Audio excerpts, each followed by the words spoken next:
It's been a while since our last recording, and soon Richard will be off to Mexico, so we can't be wasting any time to produce more 8 minutes of enlightenment. Gone. The ephemeral nature of all this stuff reminds me to speak about that which is not so ephemeral. The earth and the communities of life that are underneath the earth. You could say that they are even more ephemeral than humanity. But actually, if you think of them in aggregate, these communities that live in the soil, these living, rooted communities are in some ways more indigenous than we are to this earth.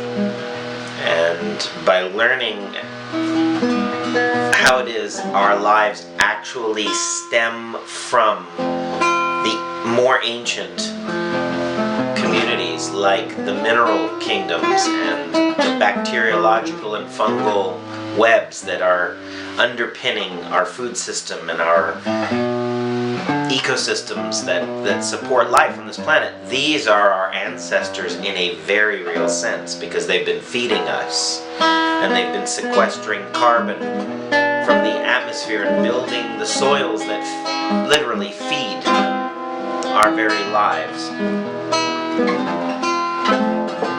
So I've just spent the day with my hands and feet in the soil. And what have I been doing? It's almost the end of September, and I've been praying through an act. You can see there's some dirt on my hands. I've been praying through an act of permaculture known as broadcasting.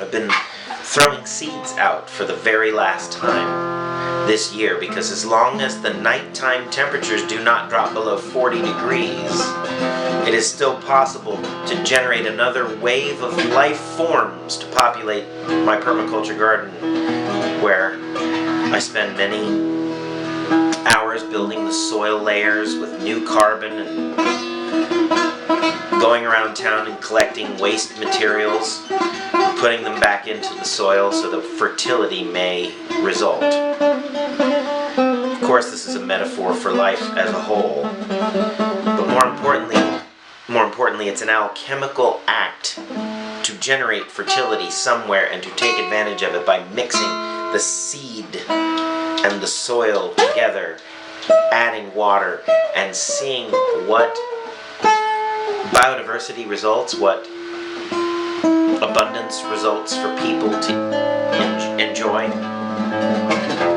This is a primary human act to be the intermediary between heaven and earth, to decide, okay, these seeds are going to go here.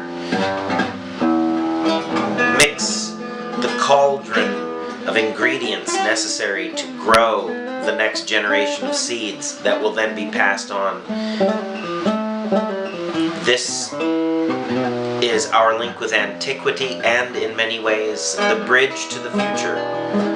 For believe me, no one is going to re-engineer food to be better than our heirloom varieties are. All we need to do is keep growing good, healthy crops of seed, and new generations will experience the same degree of health that we have experienced to this day. But without that link, without the good steward, without the human person becoming one with the land, which is really a superior state to that of a steward, for a steward is still somehow abstracted from the land. But if you are one with it, if you are the land, and you are doing the bidding of the land, and you are in tune with what the land needs, you will discover that life can be more rewarding and inspiring than you formerly imagined.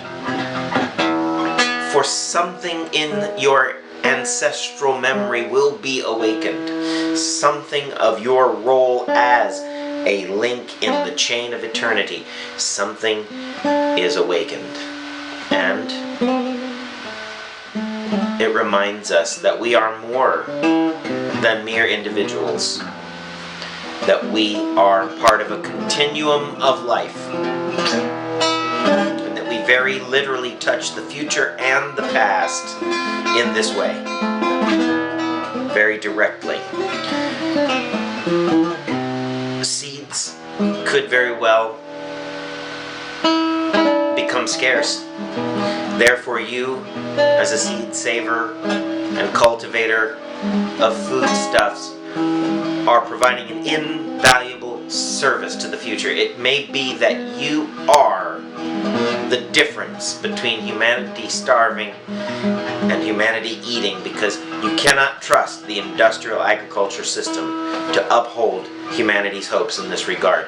You, as a sovereign seed purveyor, even if you are selling your seeds, as long as they've been adapted to a certain region and you're trying to empower the farmers of that region to ensure circularity of the economy, then seeds in a sense have become a meta currency, because food is the primary resource we all need, and seeds are invariably the source of all food.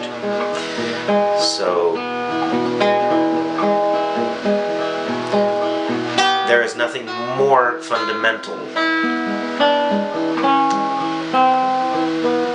in environmentalism or in spirituality than ensuring the seeds are protected and passed on to the future. This is why we've come. We are gardeners, each and every one of us. And if you have not done your part at least one season in your lifetime of growing a collection of seeds and either storing them or passing them along, there's something missing in your life. A great gaping hole.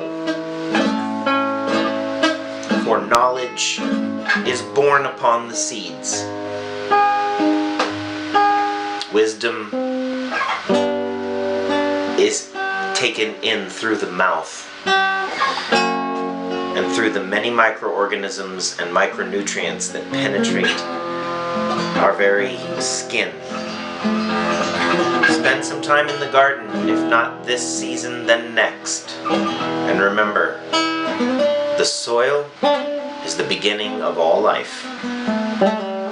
Consequently, that's where you must begin as well. In the seeds and in the soil and in the seeds of life that live in the soil. I hope.